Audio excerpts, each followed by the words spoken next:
So good morning, students. Myself, Dr. Tushar Sambare. I am going to teach you advanced web programming. Uh, that is the subject name given for .NET framework. So today we are going to explore the .NET framework as well as what is exactly a web programming, what are the .NET framework's component. There are so many things. So initially, as earlier requested and instructed to you all, for initially 30-40 minutes, you have to keep yourself mute. There is no need of your video. We are trusting you that you are listening. And after whatever time you are getting, then we will interact. Please have a notebook, pencil, pen with you so that you can write your queries and ask at the end of lecture. Also, there might be a chat section that is also recorded. There you can put your queries. Now, let us start with your syllabus first. So I think class teacher already have given you insight about the syllabus. There are 5 subjects. First one is software project management. Already you know that Vinay sir is taking that. Internet of Things. Nabila ma'am will take the theory part. Mithilesh sir will take the practicals. AWP. It is the short form for Advanced Web Programming. Artificial Intelligence. That will be taken by Disha ma'am. That is the optional subjects. So we are taking only one which is demanded currently in the market. There is a huge demand for artificial intelligence programmer in the market. So we are working on that. That's why we have selected artificial intelligence for you. Then enterprise Java. So enterprise Java, and Java is the technology that is quietly stand in the market since last so many years and not replaceable because of its platform independence quality. So whatever program you are software you are creating with Java, that can be executed in any on any platform. So that's why this technology stands still there. So instead of wasting time, let us say we will go through our syllabus first. What are the component of syllabus? So this is your syllabus of semester 5. It was the huge. It is the huge syllabus where you have to complete so many tasks, and at least after studying the subject you can really start for your programming and your project work. That is one of the part of your semester 5 plus semester 6. Your project work is divided in two parts. In semester 5 you have to develop the project documentation for 4 chapters, and in semester 6 you have to complete the documentation as well as the project. So Java, Android, then PHP or whatever latest IoT. There are so many things. There will be a special lecture on project building only for you people.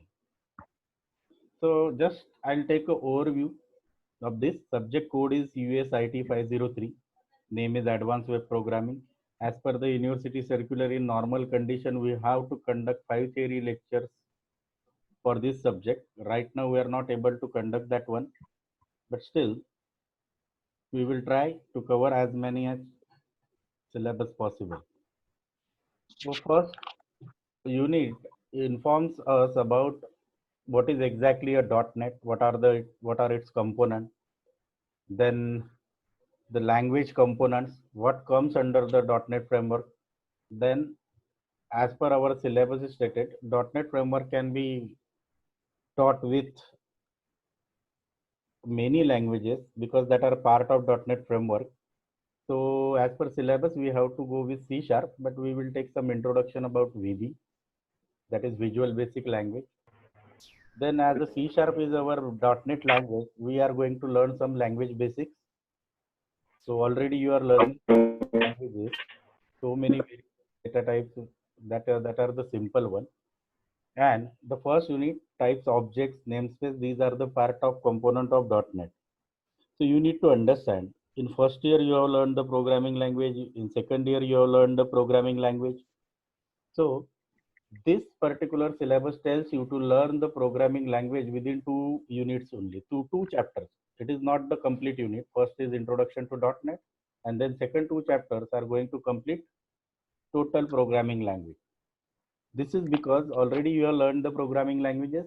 So what is new in C Sharp? What is the different than that particular programming language that we are going to address in this particular uh, subject? Then we are going to learn about C Sharp with ASP.NET, that is web form fundamentals. So in C Sharp, how to create the code, what is code behind, what are the form controls. You are very much aware about the form controls because you have learned the HTML. But remember one thing, the .NET form controls are very much rich than whatever HTML controls. HTML is just the displayable fact, but .NET controls will give you much more flexibility, much more facilities, much more control over how that will appear in front of user with less minimum effort of coding. Okay, so these are the .NET controls. In Unit 3, we are going to learn about error handling, logging, tracing, then state management. And obviously, everything we will not understand, you will not understand right now. So I am overviewing the syllabus. So there is ADO.NET fundamentals, then database binding. And one thing about .NET I will tell you, the most difficult part for any student while doing their project is connecting front end to back end, that is your database. So .NET provides you inbuilt control. Then with the help of GUI, with following just rarely 5 to 7 steps, you can connect with the data and extract any information you want from user or manipulate from user. So it is much more simple to bind the data using .NET framework.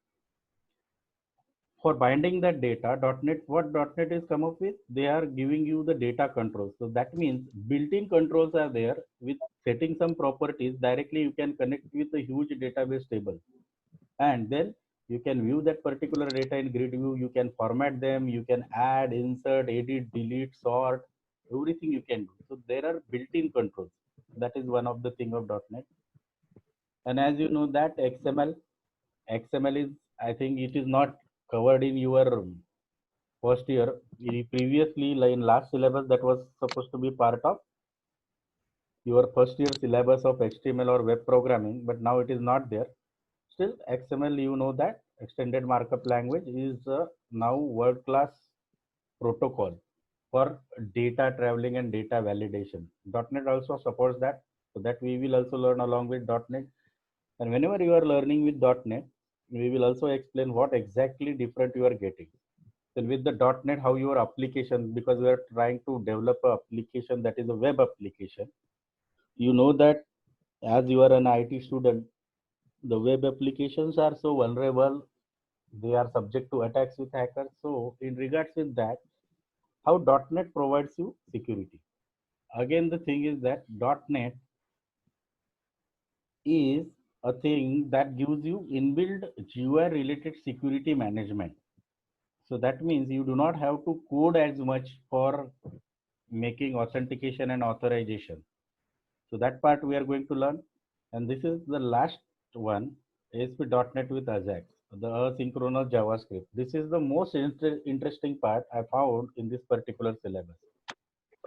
So right now we are in the first lecture. I do not want to burden you on everything, but Ajax is a very wonderful framework that is covered in your syllabus. So and .NET also provide inbuilt support to develop Ajax.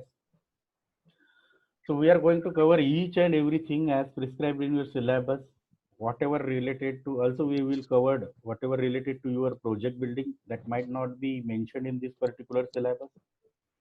These are some books that are given the reference, but all the syllabus is covered from this book, beginning ASP.NET 4.5 in C Sharp. Okay. So Matthew McDonald is the author of this particular book and publisher is April. So if you find it on net because it is not available, you can use this. Then we are also providing with the notes, some of the PPTs we are preparing that we are going to do. some of the lectures that we are recording, if you are not going to disturb particular lectures, then that lecture will be surely uploaded. So then there are helping books also, C Sharp 2015, Murach ASP.NET. But if you are going for some book, ebook, then first and third, because that covers C Sharp as well as ASP.NET. That is the combined. So this is the thing. Let us start with introduction to .NET. So what is exactly a .NET? Is a .NET programming language? No. Everybody thinks that .NET में ये किया, .NET में वो किया, but .NET is not a programming language. Then what is it? So .NET is a framework, a collection, a container that facilitate maximum language and treat that language and output of that language product in a single way, similar way.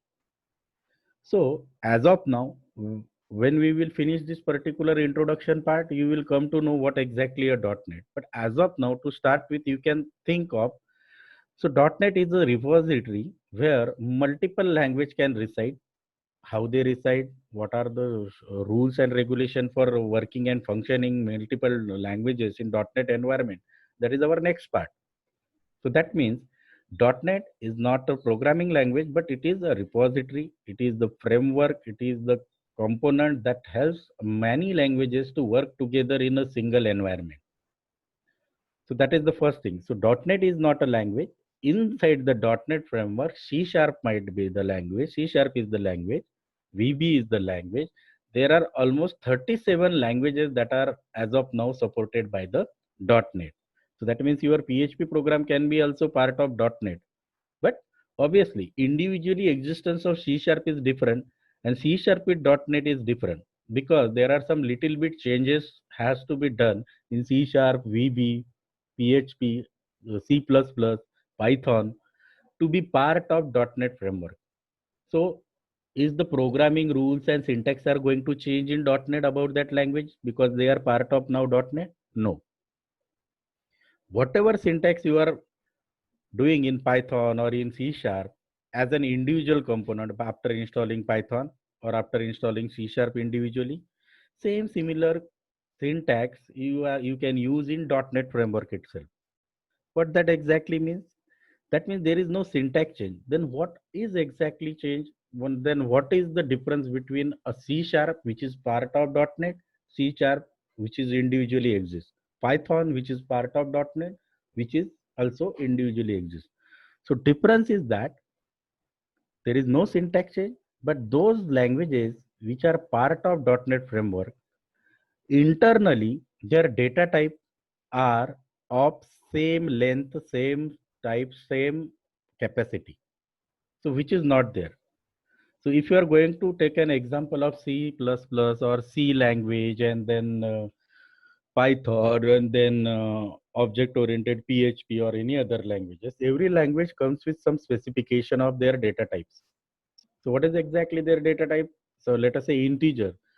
So integer variable ka storage strength in C or C++ is different than C Sharp. C Sharp provides you more huge length. Python something different. PHP something different. So what happens with these languages when they come up with as a part of a bundle of .NET framework? Their data type you are writing with the same name, whatever you are using in that language, but their length, their strength, their capacity of holding data is going to be similar. That is the first rule whenever any language want to be part of .NET framework. So I think I'm just making it critical. So whenever that topic will come, the same thing I'm going to repeat you. That is called as common language specification. That is the next part of your .NET. So today we are going to cover just an initial part of in .NET. So we will go point for point. So these are my notes according to my notes and my understanding. What is exactly a .NET? .NET is nothing but a name of facilities given by Microsoft to the developers to make the developers' life easy.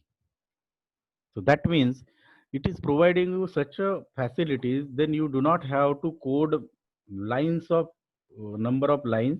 Instead of that, you have to just get the controls, configure it, and write a minimum lines of code and get your work done. That is also to added extra security and benefit. So it can be utilized by the beginners, developer, as well as expert. So what is that thing? It is very good for beginner. No, developers can also use because it will lessen their time. They can minimize their time for development. An expert can also do R&D on that particular thing. So that's what I have written the second point. .NET is nothing but another name of facilities to the developer. Okay. And obviously, if the developer find is easy, then developer will think about the user, how easy he can use our product.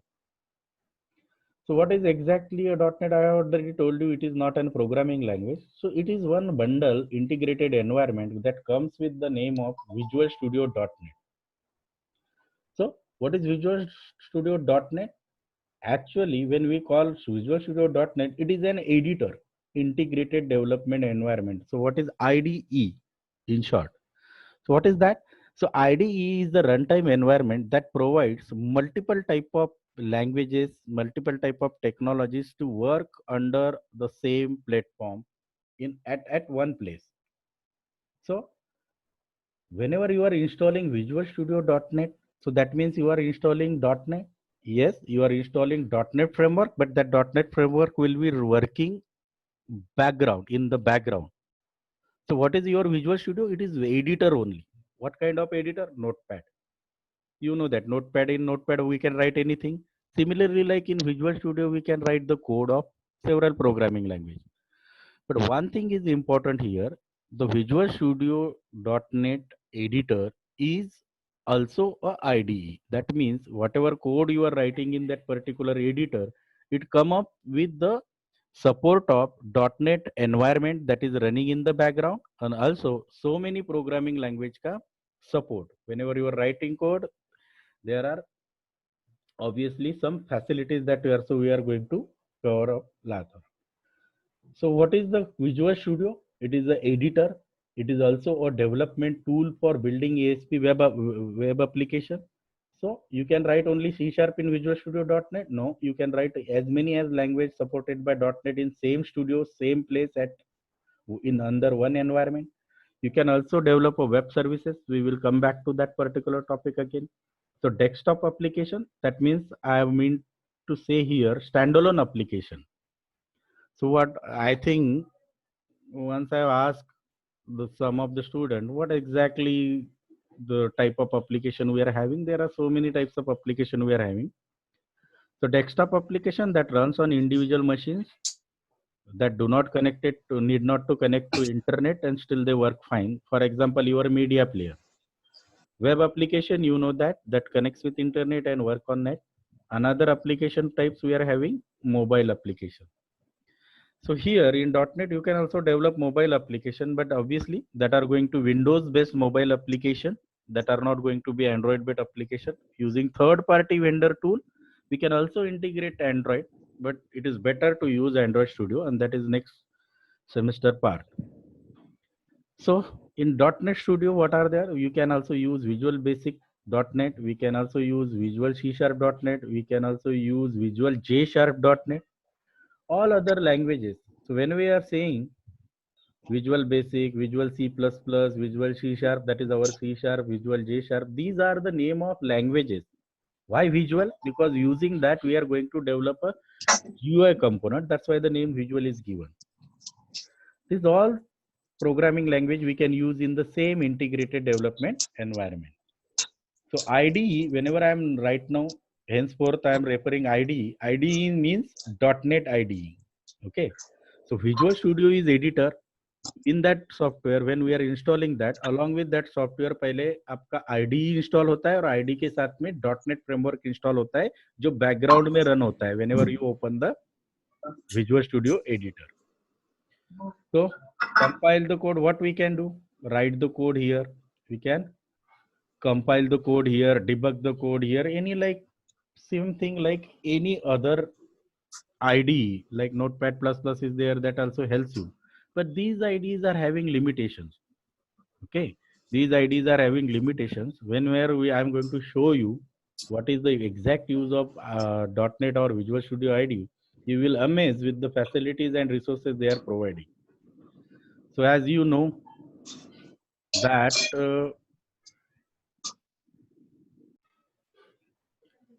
okay, so it was designed and maintained by Microsoft. Now that is, you know that .NET is product of Microsoft.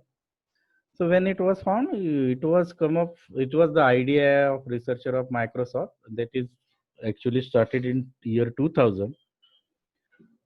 Microsoft has started its works in early 90s, but they have come up with this great idea of having multiple language under one roof in 2000. So this is the major thing. This is your first chapter completely, the .NET framework, what exactly it is. I'm trying my best to teach you, but still you can write down, note down your questions and we will discuss on that. The .NET framework is an integral Windows component. So Windows is again the product of Microsoft that supports building and running the next generation of application and XML web service.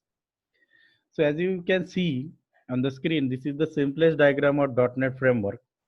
You need to find out the upper part, VB, Visual C Sharp, Visual C++, V Sharp, JScript, and these three dots here that are telling you there are many more programming languages are there that are part. And already initially I told you 37 programming languages are there. So all these programming language, VB all 37 programming language comes under the roof of .NET using some rules and regulation with an agreement that is called as common language specification. One of the thing I am already told you about data types. Okay, as these all programming languages are agreeing on their under their roof, they are having agreement of data type and some conversion, and then they are part of this particular .NET framework. So here, before going proceed some further, I want to tell you something. What will be the reason of this all language? Because VB अलग से होता है, separate existence is there. Visual C Sharp अपना editor लेके कर सकता है. Visual C Sharp भी अपना अपना काम कर सकता है. JavaScript, Python और ये सारी languages तो अपना अपना already है वहाँ पे. तो उनको क्या जरूरत पड़ी? What is the need of that these programming language? Because उनके makers अलग है, inventors अलग है, उनका अलग editor है, उनका अलग compilers है, separately आप work कर सकते हो. So what is the need of this programming language to come in .NET framework? उनको क्या benefit है वो languages को? First thing, whenever any software company runs and they are recruiting some developer, that particular developer is with some certain skill. एक दो साल के बाद, for example, एक प्रोग्रामर C sharp पे काम कर रहा है, then suddenly client environment changes, and then client tell them that कि right now whatever technology we support, hardware and other thing, instead of C sharp, he want to develop his product in Python now. That is just an example I am telling you. So what will happen then? My company is having and hired a C sharp developer, and now new project and the same client is asking for Python programming. So what should I do? Should I fire the programmer? Because my client need is Python and my developers knowing only C sharp. Okay, so then it will be difficult. Then it will be difficult because I cannot pay them if they are not able to write Python. This is the private organization. Then I have to fire that particular programmers, and obviously I will recruit new Python developer because the same client wants same code in Python now to convert. So we will discuss this in again Q&A session, whatever we are going to that. But in this situation, what happens? The .NET also provides you language interoperability. Okay. Language interoperability means you can write code in C sharp and that will be converted into Python. Okay. So I think you understood that whenever we are writing code in C sharp, that can be converted internally with Python. So I need not to fire my C sharp developer. They will write code in C sharp that will be mitigated and migrated into Python environment. So that is the one reason, and that is the one thing That's why these all languages are come under one roof called as .NET Framework, and these particular rules are called as Common Language Specification, because conversion from one environment to another environment is not easily possible. This particularly I am going to teach you again, tell you in Common Language Specification in Common Language Runtime Environment. So in ASP.NET, obviously with these all rules, we can also develop a web services and web forms. Obviously, if you want to develop a standalone application, Windows Forms are there. To connect with database, ADO.NET and data XML is there. Okay. So again, ADO.NET, data and XML, these are also component of .NET framework. So next point is, in this, as per explained in this diagram, base class library, BCL. So .NET is providing you thousands of inbuilt class libraries. What that thousands of inbuilt class libraries are giving? They are giving you built-in code. Once you know the useful library ka names, you just need to call that particular library and use the built-in functions. That's why I am keep repeating saying, what is the .NET? .NET is nothing but the name of facilities given by Microsoft to the developers to make their life easy. These thousands of base class library are available to use by the developer. So what kind of thing now? Base class library is in with the Microsoft MSIL particular programming languages, what that we will cover. So that means 37 languages that are part of this particular .NET framework, that all 37 languages can make use of this base class library. So that doesn't mean कि C# में है तो you can use only this. No, all the programmers in other languages, these base class libraries are available to them. These all built-in functions are available to each and every developer. Then how this all works? This total family of .NET components, .NET programming language runs under a single runtime environment that is referred as Common Language Runtime. That is referred as CLR. Whatever I am explaining this particular topic, again, this each and every component I am going to explain again. So this is the Visual Studio family. We will explore one by one.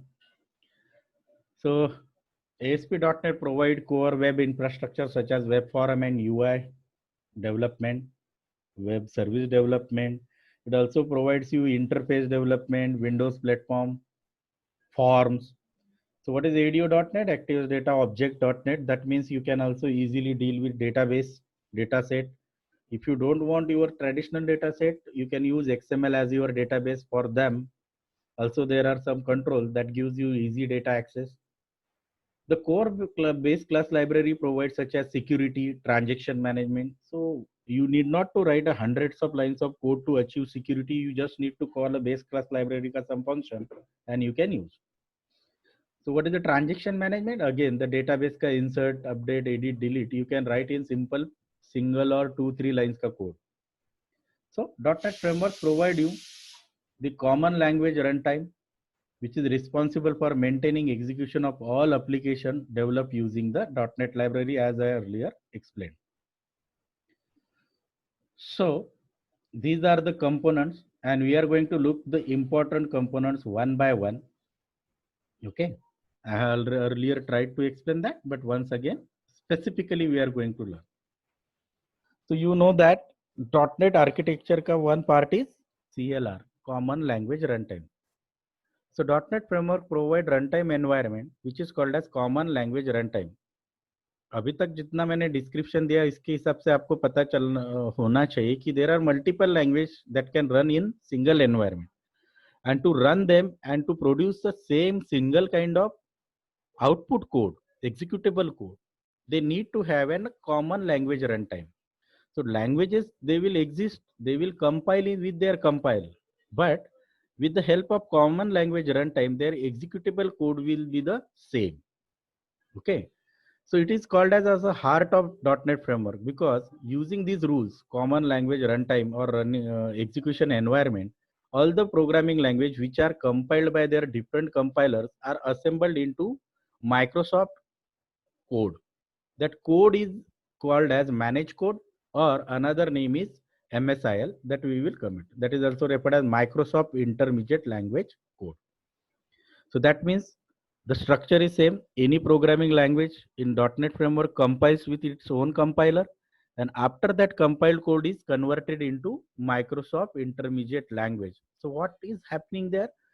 Different language, different compiler, code becomes a single type of output code, that is called as MSIL, Microsoft Intermediate Language Code. It provides environment to run all .NET framework. The code which runs under the CLR is called as managed code. Okay. Programmer need not to worry about managing the memory. The one of the benefit. What is that? We need not to worry about the memory management coding, because this common language runtime, when it converts the compile code into MSIL, that itself takes care about the memory management. Whatever the raw code, whatever the raw variables we are using, that is automatically deallocated using the facility called as garbage collector. We will come to that. So whenever our program needs memory, the common language runtimes call that particular garbage collector, and that frees up memory and allocates the memory. So our code execution of .NET output program is faster. So one thing I want to tell you in advance, whenever you are running the .NET program in your Visual Studio, it might take a while. But once that program is published and exe is created, that code runs very fast, because in background common language runtime and garbage collector manage the memory for you. There are different language compilers for C#, VB.NET, J# that will convert the code, compile the code, and then that will be compiled into Microsoft Intermediate Language. In turn, this will be converted into native code that will be managed by CLR. What exactly comes under the CLR? What kind of functionality? First is garbage collector. I already told you what is a garbage collector. It is the automatic code that runs along with CLR for managing the memory. Do you understand that? Managing the memory means whenever there is a request. So in C++, what we have to do? Constructor and destructor to allocate and deallocate the memory. See, here there is no need of writing constructor and destructor. The garbage collector itself like this. Then if there is any exception handling to abruptly interrupt our program, if there is some exception raised, automatically CLR handles that. Still, .NET comes up with a huge classes of exception to support any exception that we can handle. Then type safety. As of you now know that there are many languages are running under the .NET roof. So different kind of data types. So .NET CLR also provide you type safety, because again the same thing I am repeating. All the language compiled in there with their compiler, and that particular language again come to MSIL. While that will convert it into MSIL, all the data type they are using is called as common type system. That means same data type system. Then again, CLR also gives you memory management, obviously using the garbage collector. Security, exception handling garbage collector. So that is again one kind of security. And obviously, if as it is managing it automatically, developer need not to worry about that. It combined improve your performance. So next are the part of common language specification. Already I have explained, it contains specification of .NET supported languages and implemented integration. So what is CLS? These are nothing but set of rules that are some languages having some design issues that let certain standards, like there should not be any global. What are that rules? You need to remember that one. Okay. I already explained at the start. If the programming language want to be part of .NET framework, they have to come up with the rule, because they have to finally integrate it into single rule. If they are not following same certain rules, it is very difficult to convert one language into another language. Okay, we are talking about language interoperability rules. So what kind of rules the languages follow under the .NET rule? The first one, there should not be any global function declaration. So you need to know all the .NET programming languages or programming languages that are under the .NET roof, they are not supporting global function declaration. That is the first rule. Why that particular rule is that? Because few languages support global declaration, few language doesn't support global declaration, then conversion of that language into each other will not be possible. So they are having one rule: no global function declaration. So no pointers.